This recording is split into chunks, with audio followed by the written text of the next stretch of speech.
மூடின கண்ணை திறக்காமல் உருக்கமாக சாமி கும்பிடுவாருங்க. தினந்தோறும் அந்த நேரத்துக்கு ஒரு குறிப்பிட்ட நேரத்துக்கெல்லாம் வந்துடுவாருங்க.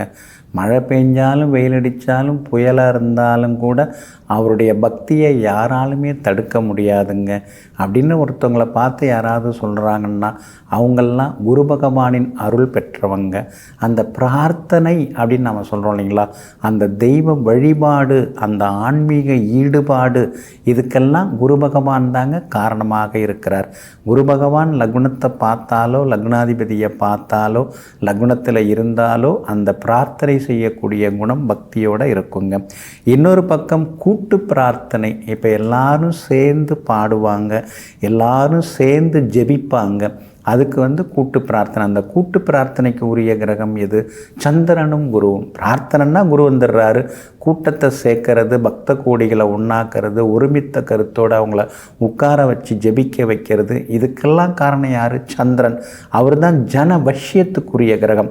அதனால் அந்த கூட்டு பிரார்த்தனை வரும்போது சந்திரனும் குருவும் வேலை செய்ய ஆரம்பிச்சிருவாங்க. அதே மாதிரி இப்போ சிலர்லாம் ஹோமமாக பண்ணிட்டு இருப்பாங்க, வாரம் ஹோமம் பண்ணுவாங்க.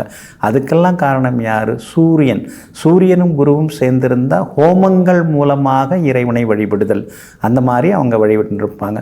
போன வாரம் தான் கணபதி ஹோமம் ஆச்சு, இந்த வாரம் சுதர்சன ஹோமம், அடுத்த மாதம் சண்டி ஹோமத்துக்கு வந்துருங்கோ அப்படின்னு சொல்கிறதுக்கெல்லாம் காரணம் சூரியனும் குருவும் ஒன்றா இருக்கிறவங்களுக்கு அந்த மாதிரி ஹோமங்களின் மூலமாக, அதாவது அது மூலம் வேள்விகள் மூலமாக இறைவனை வேண்டுவது, அது ஒரு மெத்தடாக இருக்குதுங்க.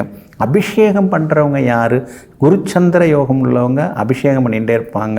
பிரதோஷம் 2 லிட்டர் பால் வாங்கிட்டு போயிட்டேன், தேனும் கொண்டு போனேன், அப்படியே பக்கத்தில் பார்த்தேன் திரவியப்பொடி இருந்தது, பஞ்சகவ்யமும் வாங்கிட்டேன். இப்படி ஒரு பட்டியல் நீண்டுகிட்டே போகுதுன்னா குருச்சந்திர யோகம் இருக்கிறவங்க அபிஷேகம் மூலமாக ஆண்டவனுடைய பிரார்த்தனைகளை வேண்டுவாங்க, ஆண்டவனிடம் நெருங்கி போவாங்க.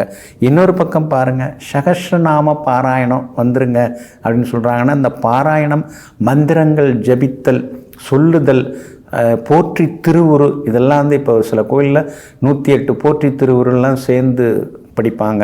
இதுக்கெல்லாம் காரணமாக இருக்கிறது யார்? புதன். அந்த மாதிரி மந்திரங்களை மனனம் செய்து இறைவனிடம் உருக்கமாக வேணும்னா புதனும் குருவும் நல்லா இருக்கணும். ஒன்றா இருக்கிறதோ, பரஸ்பரம் பார்த்துக்கிறதோ, அல்லது நட்சத்திர பரிவர்த்தனை அடைஞ்சிருந்தாலோ அவங்கெல்லாம் சகஸ்ரநாம அர்ச்சனைகள் மூலமாக இறைவனை வேண்டிக் கொண்டே இருப்பாங்க. அதே மாதிரி தான் இந்த சாதாரண அர்ச்சனைகளும் நம்ம சொல்லும்போது புதன் குரு, குரு சுக்கிரன் இந்த காம்பினேஷன் இருக்கிறவங்க அர்ச்சனை பண்ணி இறைவனை வேண்டுவாங்க, மகிழ்வாங்க. இன்னொரு பக்கம் பாருங்கள், தியானம். கண்ணை மூடிட்டு உட்காருவாங்க சிலர்லாம். அப்படியே ஒரு குறிப்பிட்ட சன்னதியில் போய் உட்கார்ந்தாங்கன்னா 1/2 மணி நேரம் 3/4 மணி நேரம் கண்ணை மூடி தியானம் பண்ணுவாங்க. கூட வந்தவங்க எப்போ கண்ணை திறந்து பார்ப்பாருன்னு பார்த்துக்கிட்டே இருப்பாங்க. அதுக்கெல்லாம் காரணம் யார்? குரு பகவானுடன் ஞானக்காரகனாகிய கேது உட்கார்ந்திருந்தாலோ, கேது நட்சத்திரங்களில் பிறந்தாலோ, கேதுவின் நட்சத்திரங்களில் குரு பகவான் இருந்தாலோ அவங்கெல்லாம் தியானம் செய்தபடி இருப்பாங்க, தியானம் செய்து இறைவனை வேண்டுவாங்க. அது ஒரு பெரிய சக்தியாகும். இன்னொரு பக்கம் பாருங்கள், சிலர்லாம் பூவாக வாங்கிட்டு போவாங்க, கூடையாக வச்சு இறைவனை வணங்குவாங்க. அது புஷ்பாஞ்சலி. அந்த புஷ்பாஞ்சலி யார் பண்ணுவாங்க? சுக்கிரன் ஆதிக்கம், சுக்கிரனுடைய நட்சத்திரம், சுக்கிரதசை நடக்கிறவங்க, சுக்கிரபுத்தி நடக்கிறவங்க புஷ்பங்கள், பூக்கள் மூலமாக இறைவனை அலங்கரித்து வணங்குவாங்க. சிலர்லாம் பாருங்கள், கையில் சின்ன ஒயர் கூட எடுத்துகிட்டு போவாங்க. அதில் ஒரு எண்ணெய் தூக்கு இருக்கும், திரி இருக்கும், தீப்பெட்டி இருக்கும், எண்ணெய் தூக்கு இருக்கும், எல்லாமே இருக்கும். அவங்க யார்? அவங்கெல்லாம் செவ்வாயோட ஆதிக்கம் உள்ளவங்க. செவ்வாய் குரு சேர்ந்துருக்கிறவங்க அகல் தீபம் ஏற்றுவாங்க, 108 தீபம் ஏற்றுறது, வயது தீபம் ஏற்றுறது, அதே மாதிரி விளக்கு, குத்து விளக்கு பூஜை வழிபாடில் கலந்துக்கிறது, இதெல்லாம் உண்டு.